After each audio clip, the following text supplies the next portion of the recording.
Afternoon, good evening, wherever you are in the world. We are here live on Co-working Live with Red Worldwide, and we are so excited that you're here with us today. I know for most of us, we are actually at the top of the week, or I should say at the bottom of the week. And so as a result of that, our thought process is a little different today because of the fact that we're thinking about the weekend. But I tell you, we've had such a wonderful week and a lot of really good engagement with what we've been doing, and we're excited about that. And so, with that said, today we're going to be talking about differentiation strategy. Yes, we are talking about strategizing and how can we um, uh, become the company that has a unique value proposition, that competitive edge that makes a difference in our industry and actually in our um, territory, whatever that territory might be. Some of us are doing business across the United States. Some of us are doing business across the world. Some of us are doing business across our city, okay, in our neighborhood, in our zip code zone. But the thing that I want you to understand is wherever you're doing business, you need to actually have something that is a strategy of differentiation that gives you the part of the market that you need to have, okay? You need to command as much of that market as you can. Even if you're a niche business, you need to, in your niche, try to be at the top of your game so that you're the most often chosen when someone has to make a selection between you and another company. Well, we're going to talk about some of those things today, but get us started. Javon, can you roll our slides, please? Let's bring up the slides because we're going to get started by just laying the groundwork for what having a differentiation strategy is all about. Well, creating your unique value proposition is really, really important. And in a crowded market, it is important for you to stand out. You have got to be able to have your place in your strong differentiation strategy is going to help you capture attention. There are lots of phones a person can have. There are lots of tablets and there are lots of computers. But I have to say that Apple has carved out a place in the world for itself that makes it, kind of at the top of its game in a few areas. It might sell a lot of different products, but for some of its key products, it is the most sought after choice. And I want you to be thinking about that and think about how in your industry, how could you make yourself, the most sought after choice or a person that is the most sought after choice in your neighborhood, in your community, or for that matter, in a community that you might be very much the present choice, Okay, in other words, you might be in a place where you have the same type of product that someone who is across the street from you has, but there's something that you could be doing differently,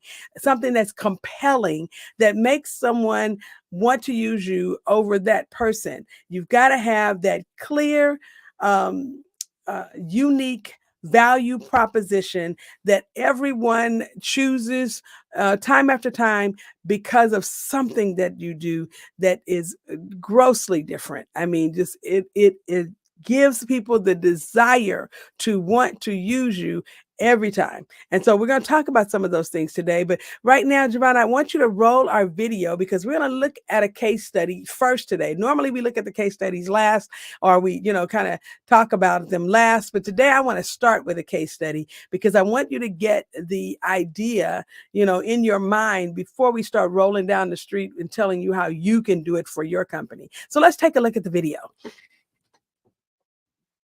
Ever pondered what sets Cirque du Soleil apart from a conventional circus? Cirque du Soleil shakes up the conventional circus concept by weaving a seamless narrative through a fusion of enchanting circus arts, street performances, and riveting theater. On the contrary, the age-old circus model is a blend of different acts with animal shows, clown routines, and thrilling daredevil stunts. Cirque du Soleil and customary circuses operate on distinct business models that cater to varied audience tastes in the entertainment landscape. It's an intriguing narrative of two different business models, each with its unique strategy to engage audiences and carve a unique position in the fiercely competitive entertainment industry. As the two models diverge, the experiences they offer to their audiences become distinct. Traditional circuses serve as a source of uncomplicated amusement for families, adhering to a tried and true formula that generations have reveled in. On the other hand, Cirque du Soleil aims to cater to a more eclectic and refined audience. Their focus isn't solely on delivering entertainment, but rather on curating an immersive and artistic experience that leaves spectators spellbound. This schism reflects in their brands and public image. Old school are often under the lens due to issues related to animal welfare. Cirque du Soleil, by cutting out animal acts, tackles these ethical concerns head on. It boosts its standing as a trailblazer and a game changer in the circus art sphere, making it not just a solution to ethical concerns, but also a beacon of innovation. This innovative approach extends to their channels of distribution. Unlike traditional circuses, which rely on local ticket sales and community promotion, Cirque du Soleil takes its shows on a world tour. By partnering with luxury venues and leveraging digital marketing, it is able to reach audiences far beyond the local community. The approach Cirque du Soleil takes to revenue generation mirrors the innovation seen in its performances, moving away from the retail model of traditional circuses, which primarily rely on ticket sales and merchandise. Cirque du Soleil has diversified its revenue streams. Premium ticket sales, exclusive merchandise, and intellectual property licensing all form part of its revenue model. At its very core, Cirque du Soleil has brilliantly crafted a new market space, raising the bar for the entertainment industry. The shining exemplification of the Blue Ocean strategy by Cirque du Soleil highlights the vast potential of reimagining traditional models to discover hidden opportunities. The journey of Cirque du Soleil underlines the significance of innovation and adaptability within any industry and stands as a model for those eager to reshape their own sectors. So when next find yourself entranced by the spectacular performances of Cirque du Soleil, keep in mind more than mere entertainment. It's an affirmation of the power of innovation, a lesson in business strategy, and a reminder that with the right approach, you can revolutionize an entire industry.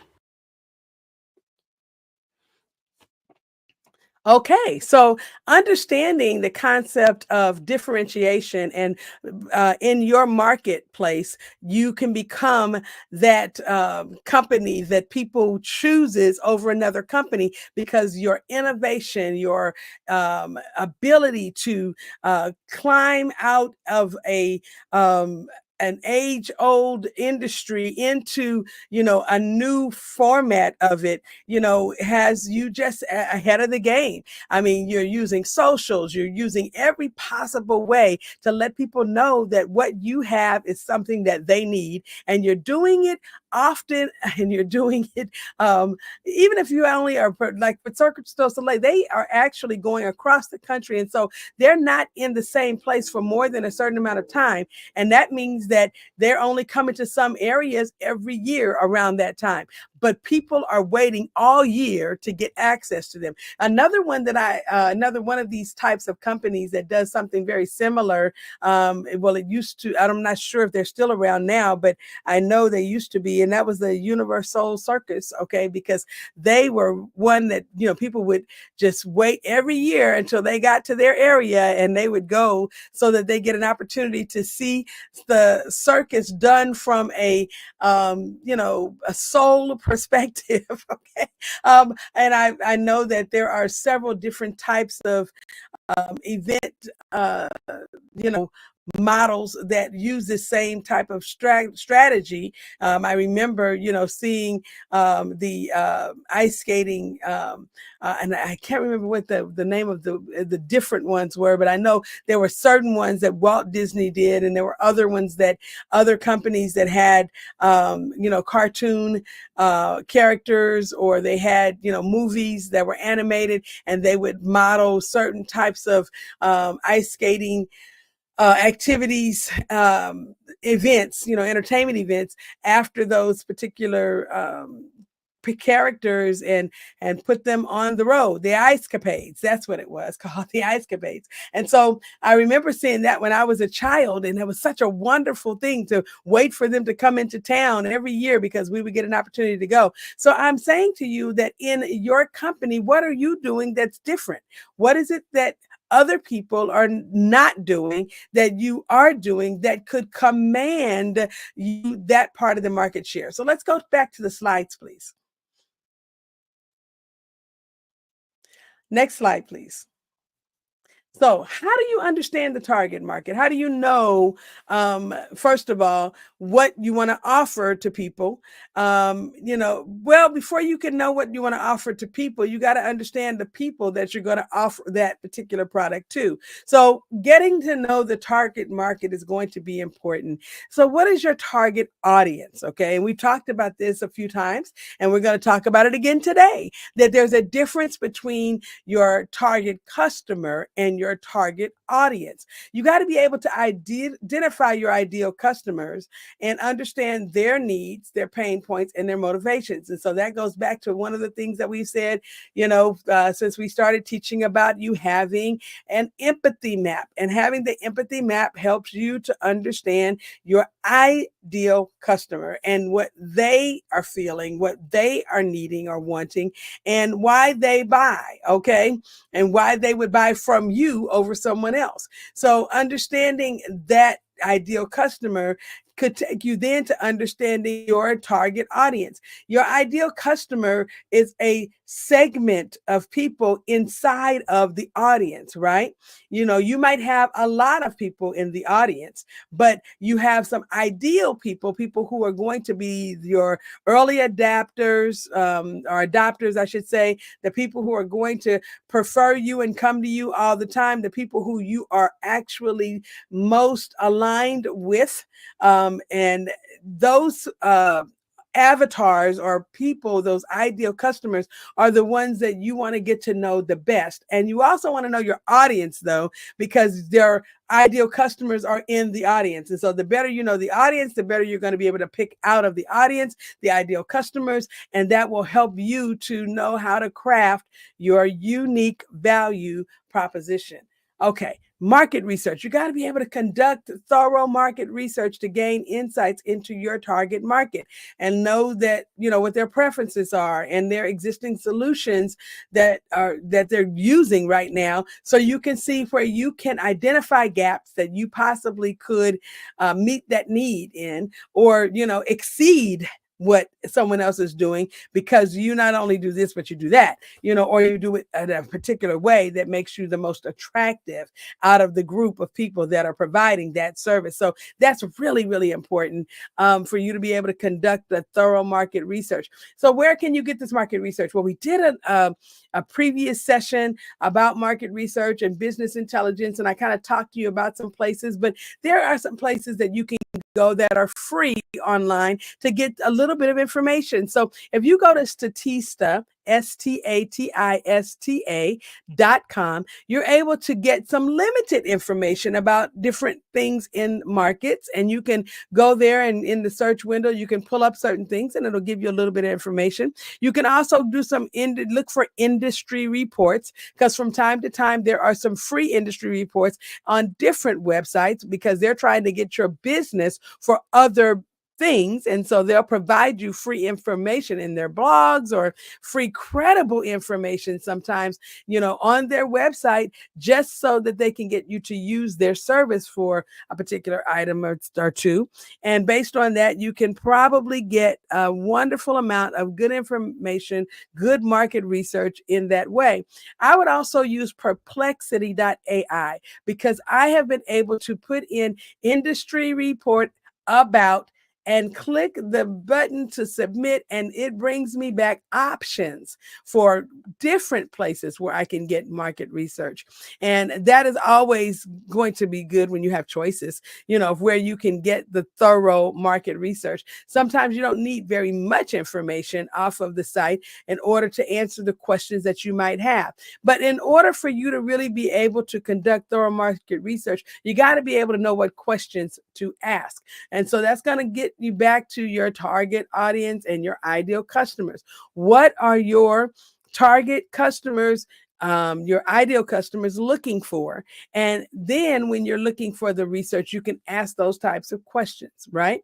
Then competitor analysis. How do you analyze your competition? Well, you just know who they are first. You got to, find out how many people are providing this particular type of service in your area, in your neighborhood, in your location. And if you're an online business, in, you know, in the web, okay? So, because you're competing against a huge number of people if you're online.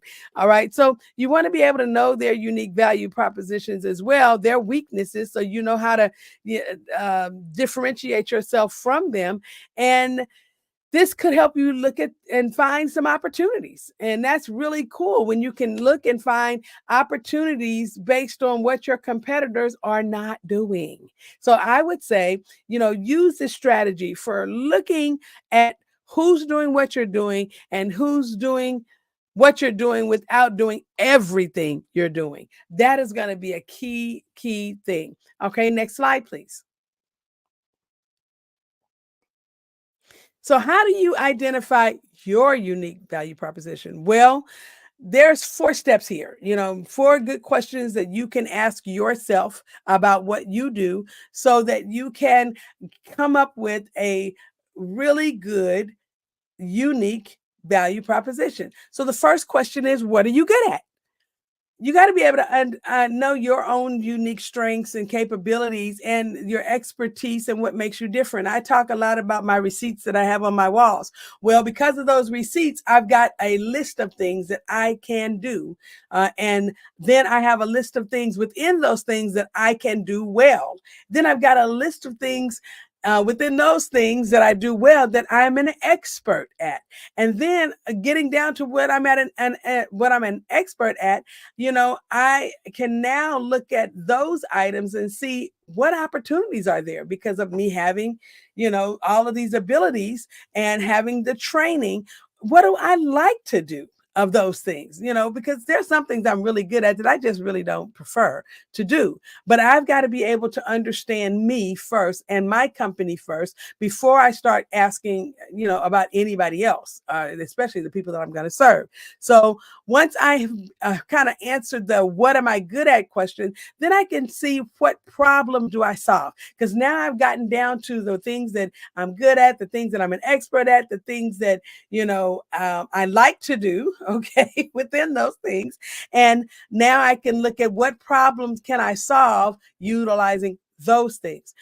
Clearly define the pain point that my audience has, okay? And I can look at the audience and say, okay, these are the areas where they're bleeding, and here's how I can stop the bleeding, and here are the people that I can stop the bleeding for the fastest and in a comprehensive way so they'll never bleed again. I mean, those are really, really key things. I mean, primary things that you want to be able to answer when you're trying to find the solution to a problem. Then you got to look at the uniqueness of what you do. What is your unique selling point? Highlight the key differences between you and the competitor. Notice in my video, I talked about how the traditional circus differed from from Cirque du Soleil. And in looking at the traditional circus, I use the traditional circus as the competitor, even though there are so many different types of circuses in the traditional circus landscape. I use the whole thing as the as the competitor to Cirque du Soleil, so I could show how they differentiated themselves from the masses. And based on that, it has made Cirque du Soleil the most preferred choice for a lot of people. So when we're looking at the features or the benefits that set you apart from your competition, you have to be able to understand there are certain things in there that are the key differentiators.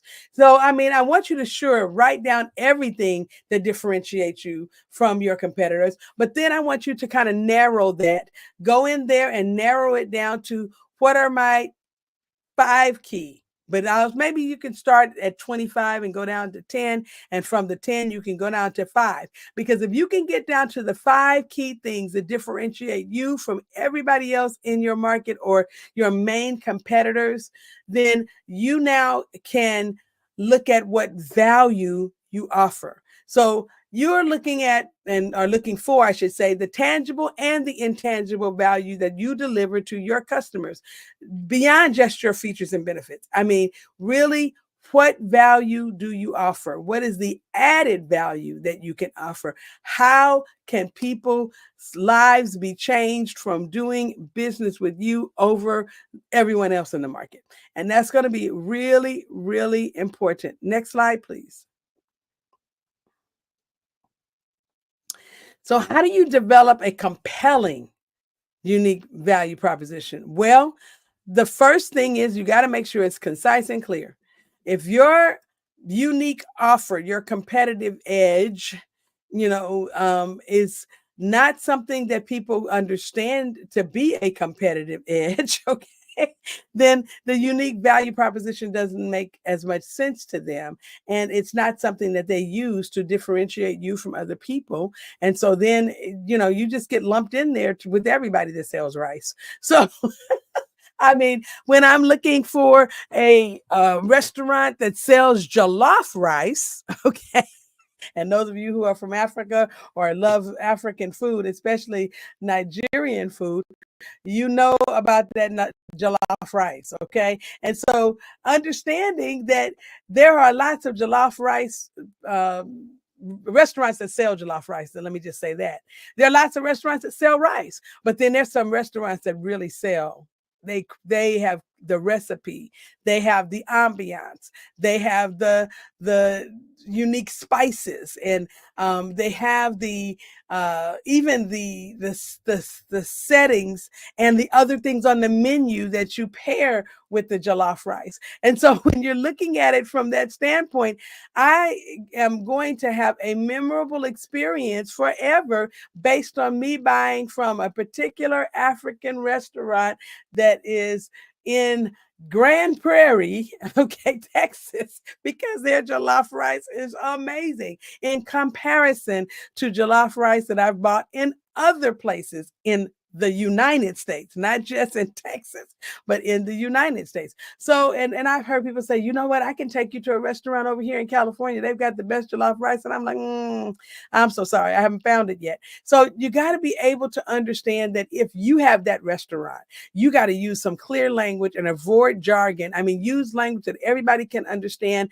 And when they're looking for jollof rice with the specific types of, flavors, and they're looking for a restaurant that has a certain type of ambiance and that has the ability for you to sit down and that has the wait staff that, treats you well. Those are things that you can communicate very clearly through your brand and through the way that you push out your marketing materials. So making sure that you keep your unique value proposition brief. I mean, down to 3 or 4 words. I use Apple a lot because I like Apple products. And so one of the things that I remember about Steve Jobs is he had a 2-word differentiation statement. Think different.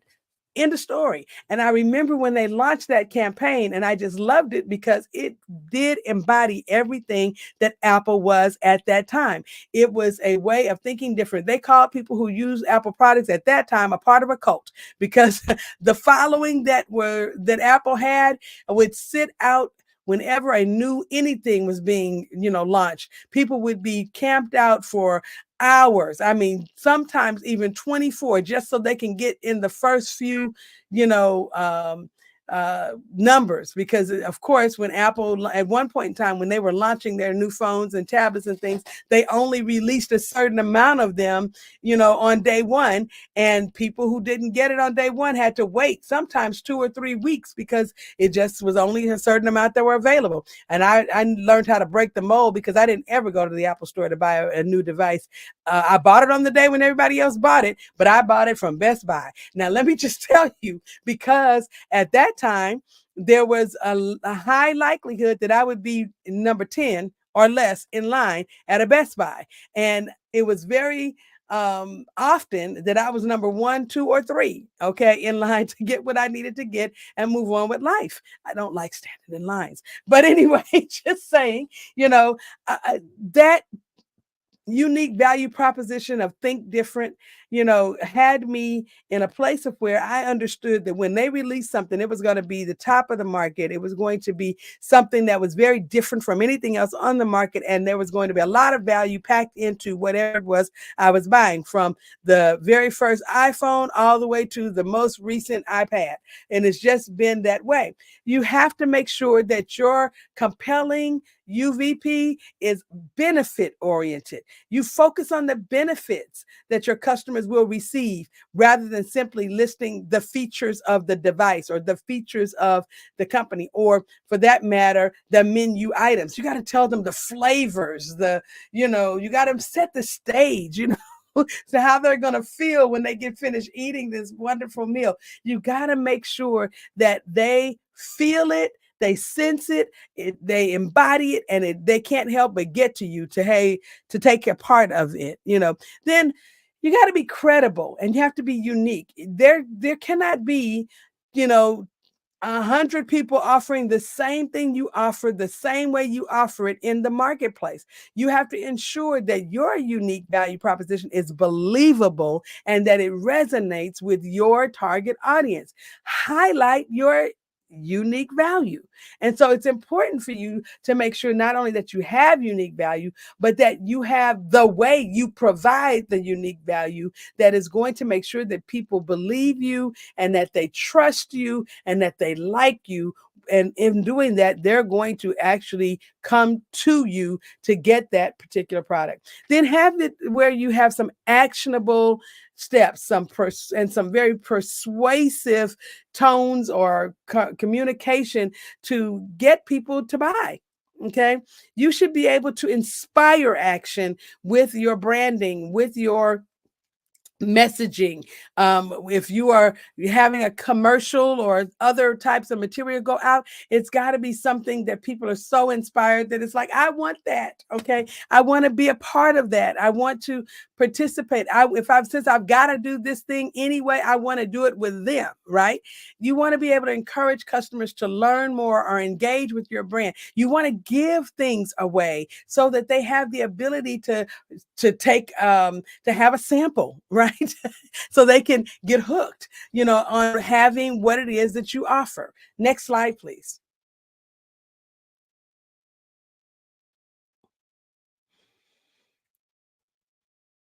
So, how do you align your UVP with your brand messaging? Well, there's three ways. You have to have, again, the brand identity. How do you, make sure that your brand has no brand confusion? I talked with someone about this a few weeks ago. I was in a meeting and I was helping them we were looking over their brand, and there's a very, very familiar brand that has two of the letters that they have in their brand used a specific way. And I know that that company has gone the length and the breadth to make sure that they did the what was necessary. They went out and what did they do? They actually made sure that they have a trademark on their use of those letters in that way. And so because of that, I told them, I said, hey, you got to add something else to your brand. You got to add something else to your name. You can't go out there like that because you're going to get, hit with at least a cease and desist if you get big enough. Okay. If they find out that you're in the market using the letters in the same way that they use those letters, that's called infringement and they can sue you. But at first, they'll just start by sending you probably a nice little message to let you know, hey, we paid for this. It's ours, and so we'd like you to stop using it because it is brand confusion for us, but it's also brand confusion for you. So why even go down that street? I mean, sure, you could take advantage of, having something that sounds like that, but use different letters or different lettering. I mean, make it a part, but don't make it, so obvious that you're playing off of that name, because you want to be unique in the industry and you want to be unique in business, period, so that your brand has a way of sitting on its own bottom. It has a way of being its own thing.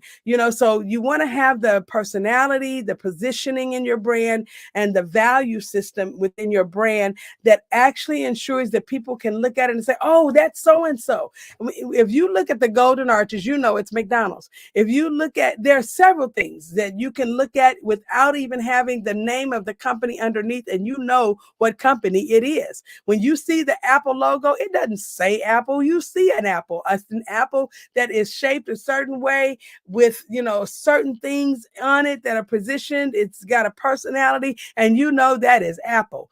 Okay. With Amazon, they don't have to put the Amazon name. They just got that one little arrow that looks a certain kind of strange way, but that lets you know this is Amazon. So when we're looking at brands, we've got to be thinking about, how do we have our identity and our message, coincide, to make sure that people get who we are from their very first view.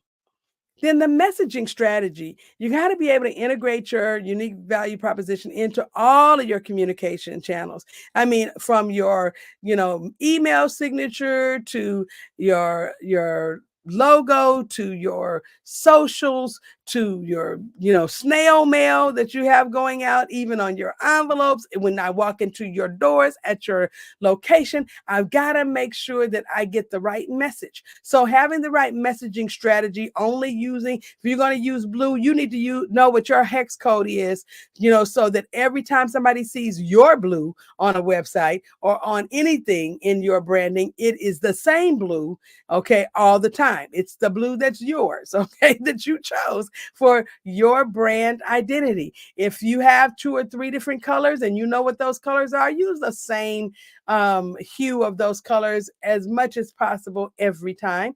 Why? Because it gives people the ability for them to identify with what is considered yours in your UVP. Okay. Customer experience. You got to deliver consistent brand experience. We've talked about the user experience over and over and over again.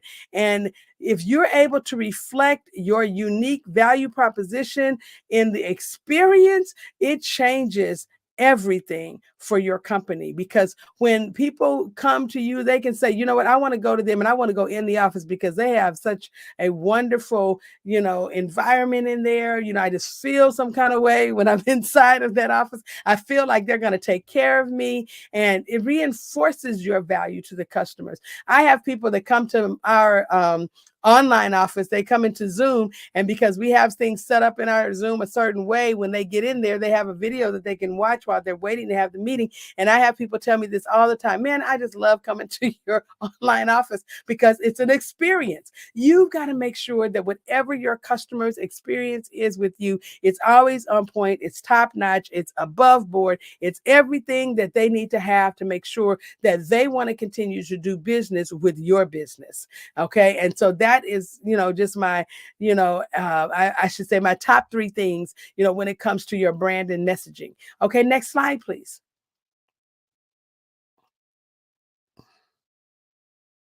So, what's a way that you can communicate your UVP effectively? Well, we talked about the clear and concise messaging, but I just want to make it, drill it in here. Use simple and engaging language. Okay. You don't need to have a 3-paragraph anything on your website explaining to people what your company is all about. Use 3 words. You could say a lot more with less. Okay. Just say it in a way that it resonates with the people who you want to do business with, right? Talk about the things that are important to them, not the things that are important for you to be able to provide the service. No, what is the thing that is important to them in utilizing the service? Then have some strategic placement. Where are you going to put that messaging? Make it prominent, put it in the header. Okay. Don't make me read 3 pages in before I really understand what you do. Help me to understand what you do and how you do it for me. In other words, how is this going to benefit me? What is it that I will get if I use you? I need to be able to see that in the first 9 seconds that I'm on your site. That is very, very important. And then, having landing pages that support the material. If you have 3 words, then maybe a little bit lower, talk about what those 3 words mean. And then underneath that section, then you can put a learn more that might take them a little bit further down in the page or to a different page if necessary, so that they can dive in, or buy now. Okay, buy today. All of those are really important. And then have some marketing materials to support it. If somebody says, hey, can you send me a brochure on this thing? Have a way of, even if it's an online brochure, having something set up so you can just fire that off so people can see it. It's important for you to be able to have some strategic placement and have it available quickly so people can get it today if they want to get it today. Then have some consistent repetition. Reinforce that unique value proposition in your marketing messages, in your content, in the and in the customer interactions when you're talking to people. Help them to hear it more than once, because hearing it 3 times, even if they've already purchased, sometimes they'll buy it for a friend, okay, or they're gotta tell their friend, because it's just resonating with them in such a way that it's like, man, I want to do this, I want to use this, and I need to make sure that other people who I know get the same opportunity, because this has been such a value to me. Then do some visual storytelling. I was talking, yesterday with my son-in-law, and I was, telling him, I said, when you want to communicate something effectively to others, you need to first tell it to them from, using your language, then tell it to them in a story and an analogy, something compelling that will give them a way to see it, to see what you're saying, because you got to speak to several different modalities and help people to understand what you're trying to communicate. Then after you do that, give them an opportunity to tell you what you said, okay? So you can make sure they understood it. And then of course you can restate it, again, to make that lasting connection. But to bring your UVP to life, sometimes you have to go great lengths to make it memorable. So memorialize it in a story or an analogy, some way that helps people to understand how this thing will work for them. Case studies are amazing, and I love using those because people find themselves in the case study. They can find themselves there to see, okay, if I used it, this is how I could use it, because another person who's like me uses it this kind of way. Next slide, please. So how do we implement? How do we implement the differentiation strategy? Well, the first thing is we got to have some product development. Continuously innovate and develop your products or service to maintain your competitive edge. It does you no good to drop something in the market that's hot and then have 5 people who are your competitors come into the market and do it the same way you're doing it, and you don't change a thing. No, you got to stay at the ahead of your game. You got to stay at the top. And the way that you stay at the top is to, always add a little something special. Make it so that there's, if they're doing it like you're doing it, change up your game enough to make sure that you have, now pushed the edge, a little bit further. Okay. Provide exceptional customer service that exceeds expectations and reinforces your value. So it's not enough for you to just develop and iterate on top of the products that you have, but you got to have the service to emulate that same level of expertise. You have to be able to I should say, continuously, implementing, and not just implement one time and just wait for people to come after that. No, you've got to constantly reinforce the value by making sure that every time somebody has an interaction with anything having to do with your company, that is going to be an exceptional experience. Okay. Then in your marketing and sales, targeted marketing and sales strategies need to be used, even though you might be like us, where we're like at almost 100% referral base. Our market is really a warm market. People are bringing people to us because they like the service that they got and they like the products that they got, and they haven't been able to find them anywhere else, at the level that we're providing it. So what do? They bring their friends. Okay.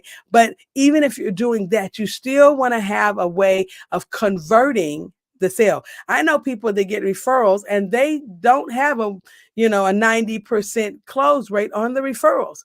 We've got a 95% close rate on our referrals. And I want to tell you that it's really important that if somebody comes to you, you're documenting a lead so that you can know what your conversion rate is. Because if you document your leads and you see who goes from a lead to a conversion, that helps you to understand, how effective you are at converting a sale.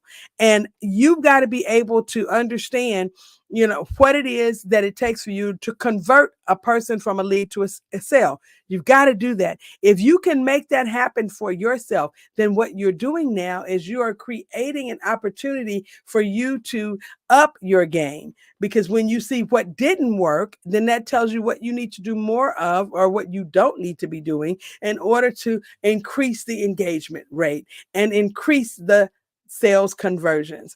Now, employee engagement is key. We've talked about this. We talked about it earlier in the week on Tuesday. You got to make sure that you are empowering, you're training, you're engaging your employees to embody your brand. Okay, because if your brand speaks one way and your employees are demonstrating something different, it's going to affect the closed sale. Your close ratio is going to be diminished when you don't have the brand experience and the employees or contractors to match. Okay, that brand experience across the board, it will suffer. So you got to deliver exceptional customer experiences across the board. Every area needs to be the same. Next slide, please. So our conclusion today is that a strong differentiation strategy is crucial for success in a competitive market. When you understand your target market and you can identify your UVP, and you can communicate it effectively, then you attract customers. You can build the brand loyalty, and then you can achieve your business goals. You've got to be able to take that type of strategy and move across your company, because when you do that, every area of the company is going to be as successful as the other. And so I'm just saying today that, I know this has been kind of a hot topic. We jumped in here. We were hot when we came in and we're hot when we're going out, because it's important for you to be able to differentiate yourself in the market to make sure that you have what it is that you need to have so that your company is the most often chosen in your industry. This has been Patience Rose with Co-working Live with Red Worldwide, and we'll see you again next time.